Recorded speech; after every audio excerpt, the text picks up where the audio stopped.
السلام علیکم ورحمۃ اللہ وبرکاتہ۔ میں امید کرتی ہوں آپ سب ایمان اور صحت کی بہترین حالتوں میں ہوں گی۔ اللہ سبحانہ وتعالیٰ ہمیشہ آپ کو اچھے حالوں میں رکھے اور آپ کی طرف بڑھنے والے ہر شر کو خیر میں بدل دے، آمین۔ بسم اللہ الرحمن الرحیم۔ قال رب اشرح لی صدری ویسر لی امری واحلل عقدۃ من لسانی یفقہوا قولی۔ رب زدنی علما، رب زدنی علما، رب زدنی علما۔ اللہم فقہنا فی الدین، اللہم فقہنا فی الدین، اللہم فقہنا فی الدین، آمین۔ الحمدللہ آج پردہ سیریز ڈے 5 ہے اور پچھلے 3 دنوں سے ہم نفس کے بارے میں پڑھ رہے ہیں کہ ہم نے نفس کو کیسے کنٹرول کرنا ہے۔ الحمدللہ آج ہم دیکھتے ہیں پردہ ہے کیا۔ پردہ ایک عورت کے لیے بہت بڑی اہمیت کا حامل ہے۔ قرآن میں اللہ سبحانہ و تعالیٰ نے فرمایا ہے، سورہ نور آیت نمبر 31، اے مومن عورتوں خود کو چادروں میں ڈھک لو۔ انشاءاللہ یہ پوری آیت کا ترجمہ ہم دیکھیں گے، لیکن دیکھیں قرآن بہت سے لوگ کہتے ہیں کہ آنکھوں کا پردہ ہونا چاہیے، دل میں خدا کا خوف ہونا چاہیے اور بس باقی ظاہری پردہ اس کا تو کچھ نہیں ہوتا، بس آنکھوں میں پردہ ہونا چاہیے، دل میں پردہ ہونا چاہیے۔ کیوں؟ اللہ نہیں جانتا تھا کیا؟ اللہ نہیں جانتا تھا کہ ہماری آنکھوں کی حفاظت کے ساتھ ساتھ ہمارا پورا فیس کور ہونا چاہیے، ہمارے ہاتھ کور ہونا چاہیے۔ اللہ نے تو فرما دیا ہے، حکم دے دیا ہے کہ تم لوگ پوری کی پوری پردے میں چھپ جاؤ، تو پھر کیوں نہیں سمجھتے؟ اللہ کو نہیں پتا تھا کیا؟ جب اللہ نے اتنی مقدس کتاب میں، اپنی کتاب میں کہہ دیا ہے کہ مومن عورتوں سے کہہ دو کہ اپنی چادریں اپنے اوپر، اپنی چادروں سے خود کو ڈھانپ لیں، رائٹ؟ ایسا نہیں ہے کہ صرف عورتوں کو پردے کا حکم ہے۔ سورہ نور آیت نمبر 30 میں آپ دیکھیں، وہاں مردوں کو بھی نگاہیں نیچے رکھنے کا حکم دیا گیا۔ دیکھیں اب جب آپ کو نہیں پتا تھا نا کہ پردے کا حکم قرآن میں ہے کہ نہیں، تب تک ٹھیک ہے، لیکن جب آپ کو پتہ چل گیا ہے کہ پردے کا حکم قرآن میں اللہ نے دیا ہے، تو پھر آپ کو بغیر پردے کے 1 منٹ نہیں رہنا چاہیے۔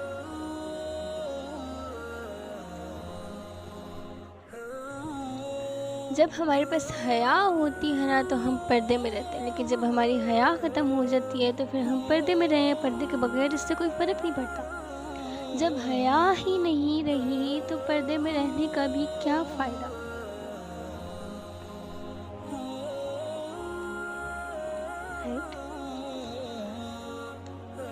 تو اب سوال آتا ہے کہ پردہ کرنے کا دل تو کرتا ہے لیکن پردہ نہیں کر سکتی۔ اس کی 2 وجوہات ہیں۔ ایک، ہمارے دل میں ڈر ہوتا ہے کہ گھر والے کیا کہیں گے، باہر والے کیا کہیں گے۔ دوسرا، ہمارا نفس اور شیطان کے وسوسے۔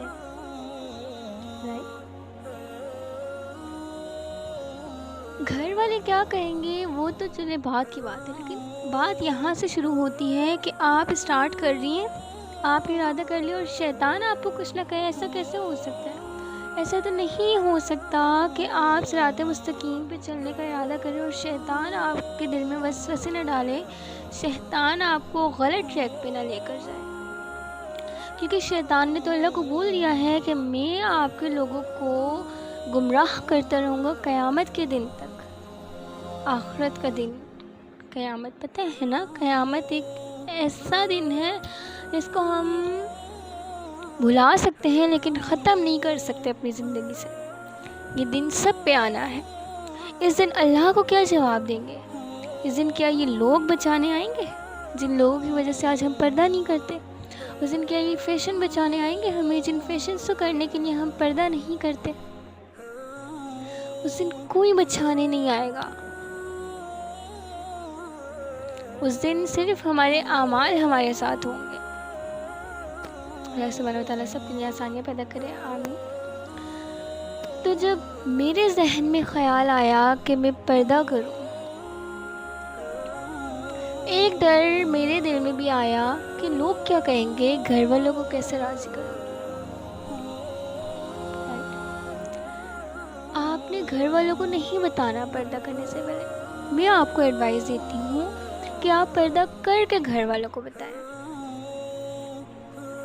اور گھر والوں کے سامنے ایسے دلائل رکھیں کہ وہ آپ کو کچھ کہہ نہ سکیں. ہدایت کا ایک وقت مقرر ہے، اور ہدایت ایک ایسی چیز ہے جو اللہ بن مانگے نہیں دیتا. ہدایت مانگنی پڑتی ہے اللہ سے بار بار.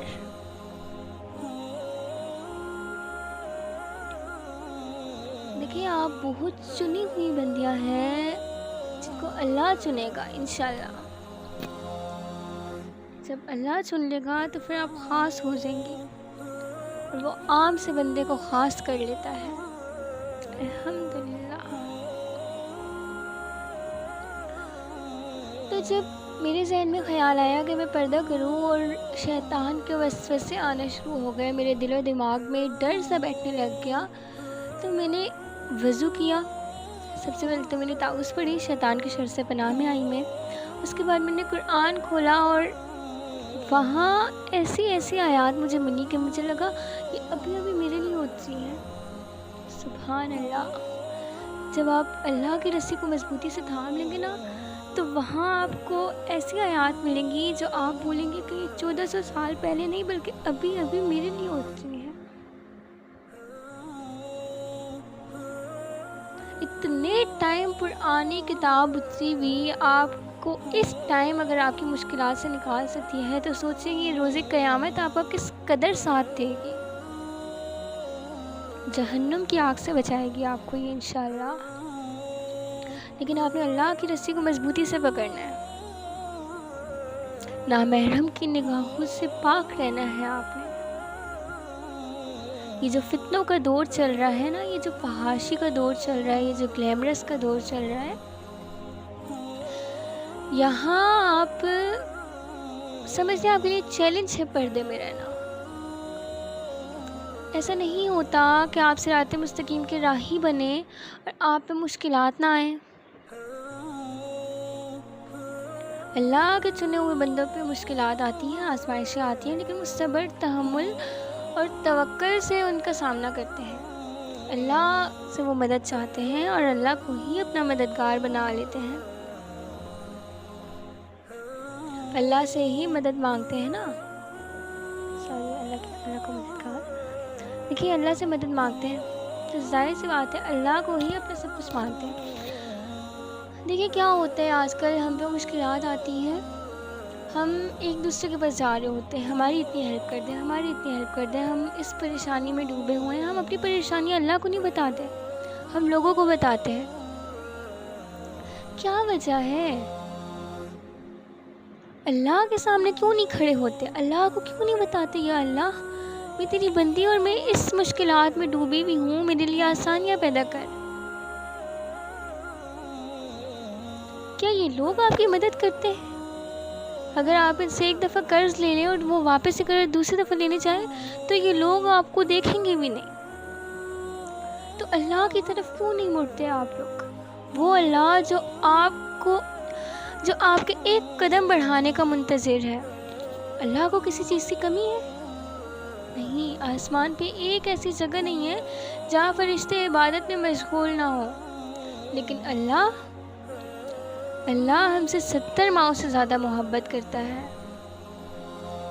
وہ ہمارے پلٹنے کا منتظر ہے. پلٹ جائے اللہ کی طرف، کیونکہ روز محشر کوئی آپ کو بچانے نہیں آئے گا.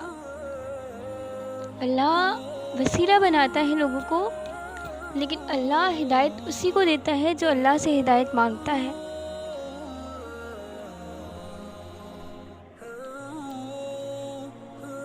پھر جب میں نے قرآن پکڑا اور میں نے دیکھا کہ اللہ مجھے اپنی آیات میں حوصلہ دے رہے ہیں، تسلی دے رہے ہیں اور ثابت قدم رہنے کا کہہ رہے ہیں، تو بس پھر میں نے سامنا کیا ان حالات کا. آگے انشاءاللہ جیسے جیسے ہمارے ٹاپکس چینج ہوں گے ویسے ویسے میں آپ کو اپنی سٹوری سے بتاؤں گی کہ میرے ساتھ کیا ہوا ہے، میں نے کیسے ہینڈل کیا. آپ کو اپنی سٹوری اس لیے بتاتی ہوں کہ آپ کو ایسا نہیں لگے کہ میں کوئی بہت عالم یا حافظہ ہوں یا میرے لیے مشکلات ہیں. یہ مشکلات سب پہ آتی ہیں، اور اپنی سٹوری بتانے کی زیادہ وجہ یہ بھی ہوتی ہے کہ آپ موٹیویٹ ہو سکیں. آپ کو پتہ چلے کہ میں اکیلی نہیں ہوں، میرے ساتھ کوئی اور بھی ہے، رائٹ؟ تو آپ نے میری اور میری ٹیم کے لیے بہت بہت دعائیں کرنی ہیں، اور ہمیں اپنی دعاؤں میں یاد رکھنا ہے، اور ان آڈیوز کو زیادہ سے زیادہ شیئر کرنا ہے، تاکہ یہ ہمارے لیے صدقہ جاریہ